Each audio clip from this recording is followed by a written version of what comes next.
Samajwadi party के वरिष्ठ नेता और पूर्व मंत्री मोहम्मद आजम खान को उनके ड्रीम प्रोजेक्ट जौहर यूनिवर्सिटी को लेकर सुप्रीम कोर्ट से बड़ी राहत मिली है।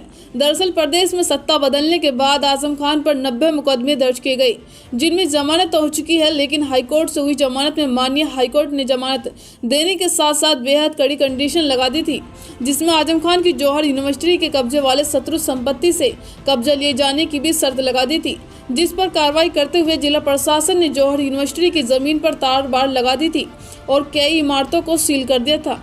हाईकोर्ट के इस फैसले पर सुप्रीम कोर्ट ने आजम खान को राहत तो दी और जौहर यूनिवर्सिटी की सील की गई बिल्डिंग पर लगाई गई तार बाड़ हटा लेने के आदेश दिए हैं।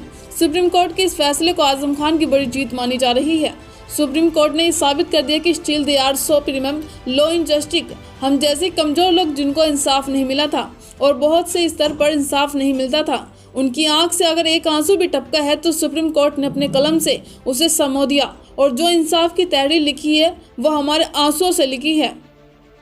जाहिर है हम सुप्रीम कोर्ट के मौजूदा फैसले के शुक्रगुजार भी हैं और उनके एहसानमंद भी हैं, और हम जैसे कमजोरों को जिन पर वक्त हालात इक़्तिदार में रहने वाले लोग सितम करने का कोई मौका नहीं छोड़ रहे हैं, वहाँ सुप्रीम कोर्ट अपने इंसाफ से हम लोगों को इस तरह बचा रही है। हम उनको जिंदाबाद कहते हैं। क्या लेकर गएंगे इसको?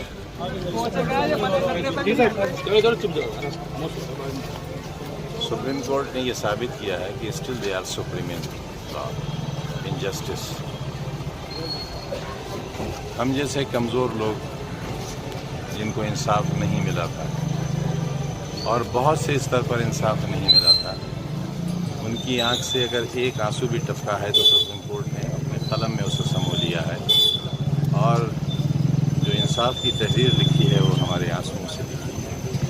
जाहिर है हम सुप्रीम कोर्ट के इस मौजूदा फैसले के शुक्रगुजार भी हैं और उनके एहसानमंद भी हैं, और हम जैसे कमज़ोरों का जिन पर वक्त हालात और इक़्तिदार में रहने वाले लोग सितम करने का कोई मौका नहीं छोड़ रहे हैं, वहाँ सुप्रीम कोर्ट अपने इंसाफ से हम लोगों को जिस तरह बचा रही है, हम उनको जिंदाबाद करते हैं। सर, ये क्या मामला था और ये किस बात के लिए ये था सुप्रीम कोर्ट का फैसला है? किस बात के लिए आपको सुप्रीम कोर्ट गए थे? दरअसल हाई कोर्ट में हमारी एक जमानत लगी हुई थी।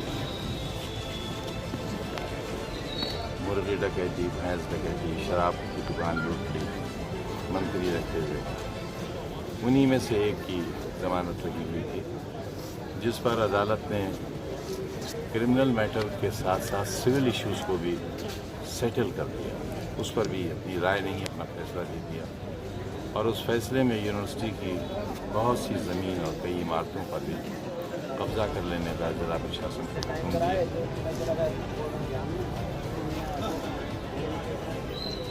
सुप्रीम कोर्ट ने हमारी अपील पर हाई कोर्ट के उस फैसले को स्टे कर दिया। कंडीशंस ही नहीं, वो तो बिल्कुल लॉ के खिलाफ था। जो रिलीफ मांगा ही नहीं गया वो रिलीफ नहीं दिया जा सकता। इस पर सुप्रीम कोर्ट ने बहुत बुरा माना कि क्रिमिनल इश्यूज़ को सेटल करने के साथ साथ या करने के बजाय आप सिविल मैटर्स को कैसे डिसाइड कर सकते हैं। उस पर काफ़ी एडवर्स कमेंट्स रहे और सब तरह ही सुप्रीम कोर्ट हमें न्याय देगा। सर, जो हदबंदी की जा रही है अब उसको क्या वापस करेगा? हटा लेने का आदेश हुआ, सबको हटा लेने का। जो इमारतें सील की